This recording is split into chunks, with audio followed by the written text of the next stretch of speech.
Hello, नमस्ते, प्रणाम। पांडे लोक गीत चैनल में आप सभी भाई बहन का स्वागत है।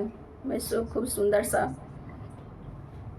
देवी भजन सोहर राग पे सुनाने चल रही हूँ। कैसा लगेगा आप लोग कमेंट करके लाइक करके बताइएगा, और जो नया होगा सब्सक्राइब कर लीजिएगा। इतने भजन यहाँ मैं गावाली ते गाई के सुनावाली न हो। इतने भजन यहाँ मैं गावाली ते गाई के सुनावाली न हो। मैया दे तू अपन शिष्या लेके घरे जैती हो। मैया दे तू अपनी शिष्या लेके घरे जैती हो।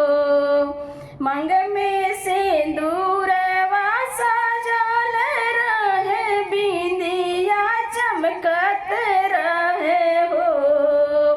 मंग में सिंदूर सजल रहे, बिंदिया चमकत रहे हो। मैया अमर कर हमरो सुहागवाय, शिष्या लेके घरे जैती हो। मैया अमर कर हमरो सुहागवाय, शिष्या लेके घरे जैती हो। हाथ में चूड़िया भरल रहे, मेहंदी सजल रहे हो। हाथ में चूड़िया भरल रहे, हाथ में मेहंदी रचल रहे हो। मैया खनकत रहे, बाह भर चूड़िया, शिष्या लेके घरे जैती हो। मैया खनकत रहे, बाह भर चूड़िया, शिष्या लेके घरे जैती हो। अंगिया में कुसुमी चुनरिया चटकार रहे हो। अंगवा में कुसुमी चुनरिया चटकार रहे हो। मैया अमर रहे, गोदी के ललनवाय, शिष्या लेके घरे जैती हो।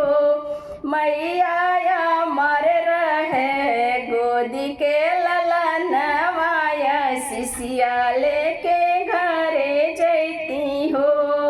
घरवा में रहे अनधन लक्ष्मी, ते घरवा भरल रहे हो।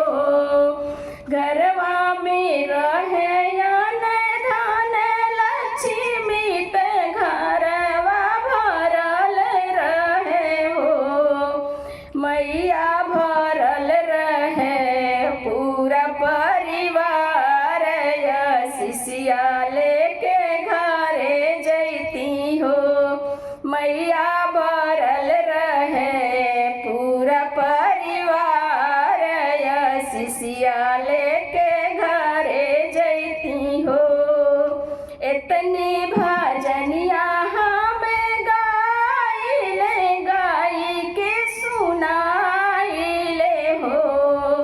इतनी भजन यहाँ मैं गावाली ते गाई के सुनावली न हो। मैया दे तू अपनी शिष्या लेके